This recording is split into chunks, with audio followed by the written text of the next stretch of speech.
The letter arrives quietly. No flashing lights, no loud warnings.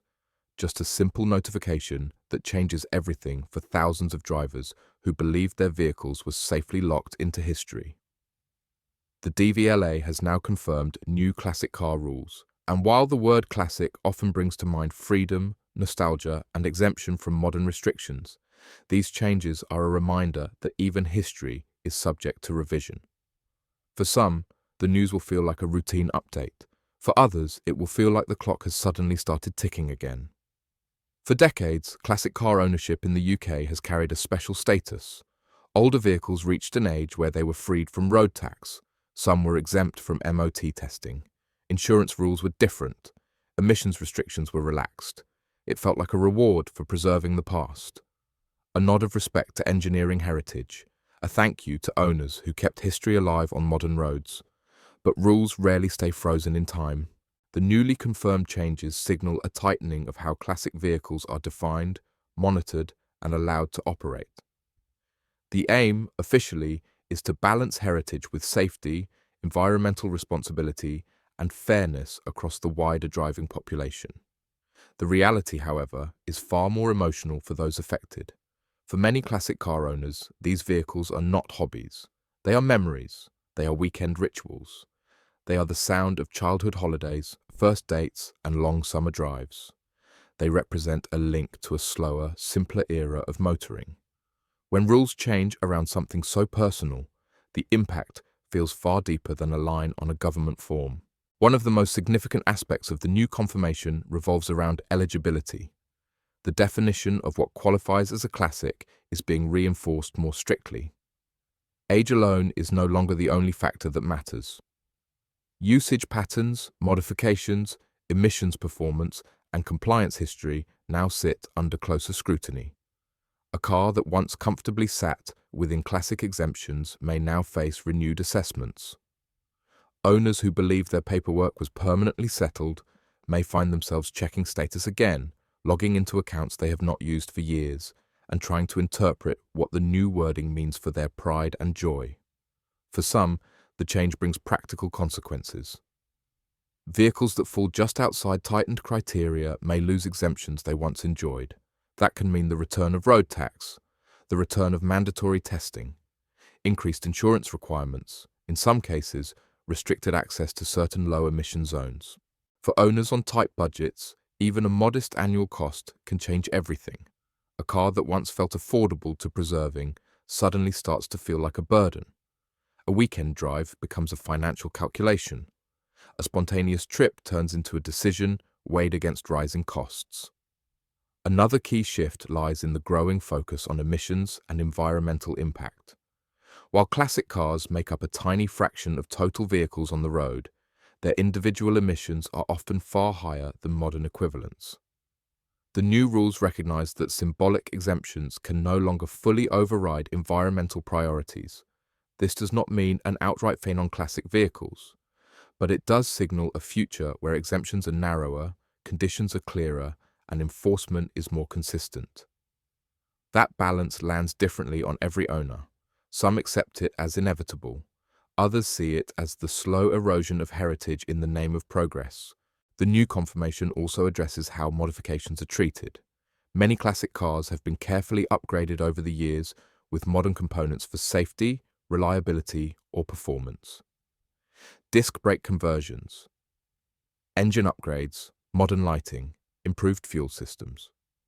For years, these changes were often viewed as sensible improvements that kept old vehicles usable. Under tighter definitions, however, modifications can now affect whether a vehicle truly qualifies as a historic classic or becomes reclassified as something closer to a modern hybrid of old and new. That distinction matters because it can determine tax status, testing requirements, and insurance terms. Owners who invested thousands into improving safety may now find themselves penalized for doing the responsible thing.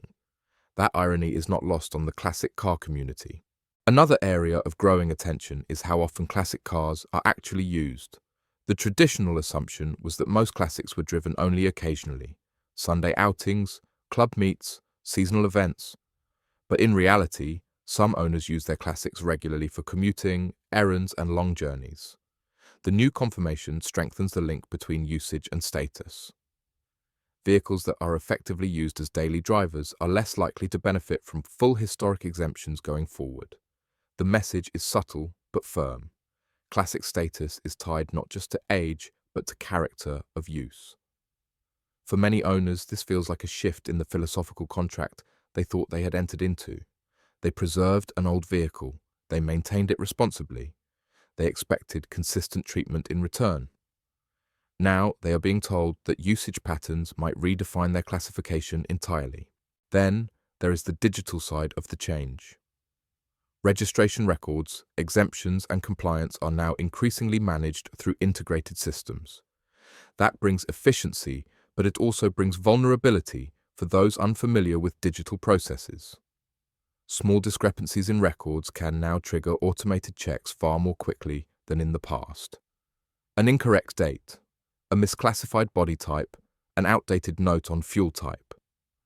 These details, once buried in filing cabinets, are now searchable in seconds. When mismatches appear, notices are issued faster. Follow-up requirements arrive more quickly. Deadlines are tighter.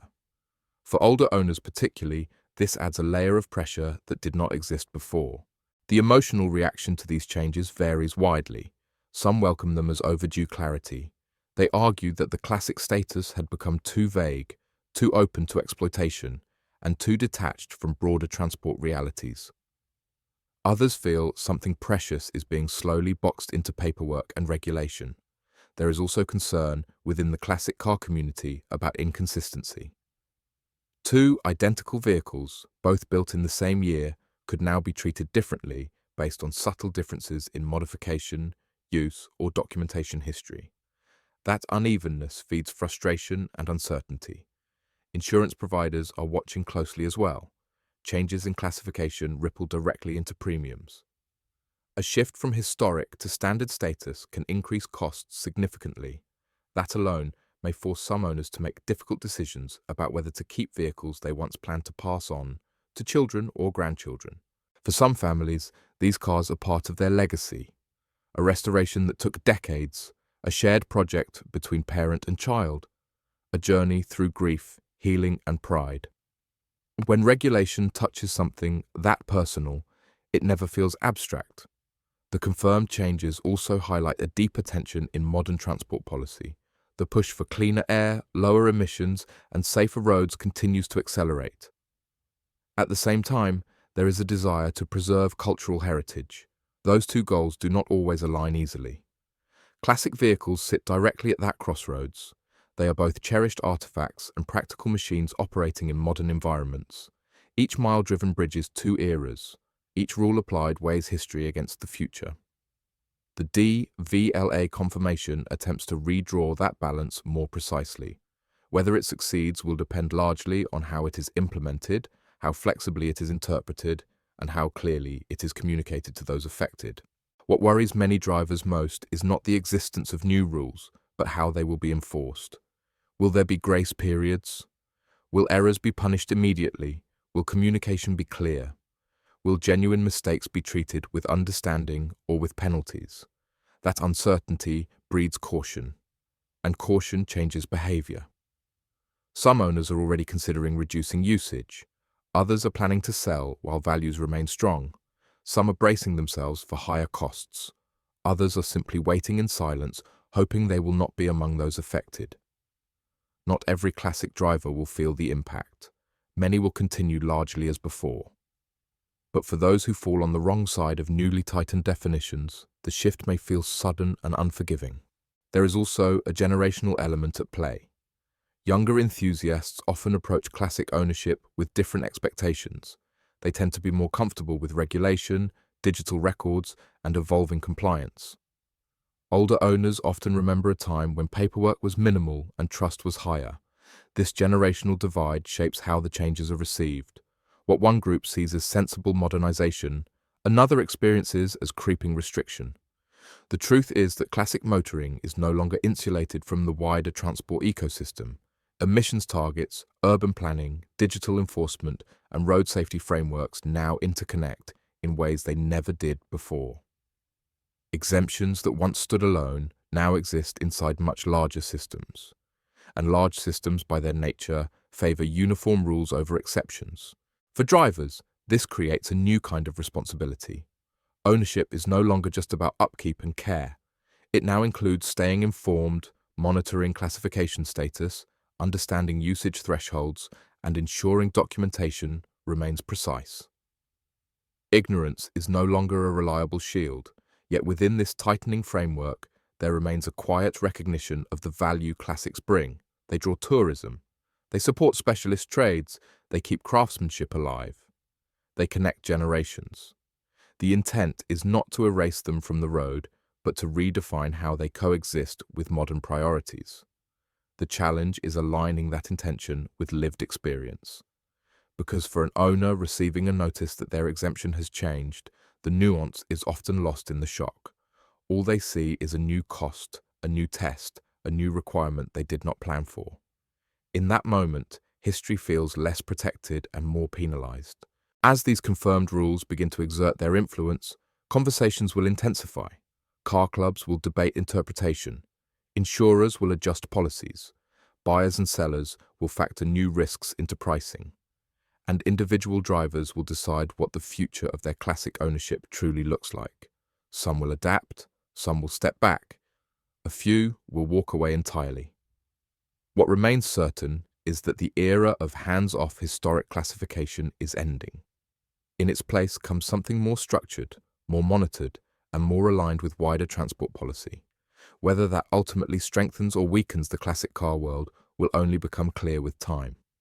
For now, awareness is the most powerful tool drivers possess. Understanding that status is not permanent, realizing that modification has consequences, accepting that usage now matters more than ever, and recognizing that systems are becoming faster, not slower. Classic motoring will continue, but it will continue under a different set of expectations. Every classic car on the road tells a story of another time. The new rules do not erase those stories, but they do change the chapters ahead.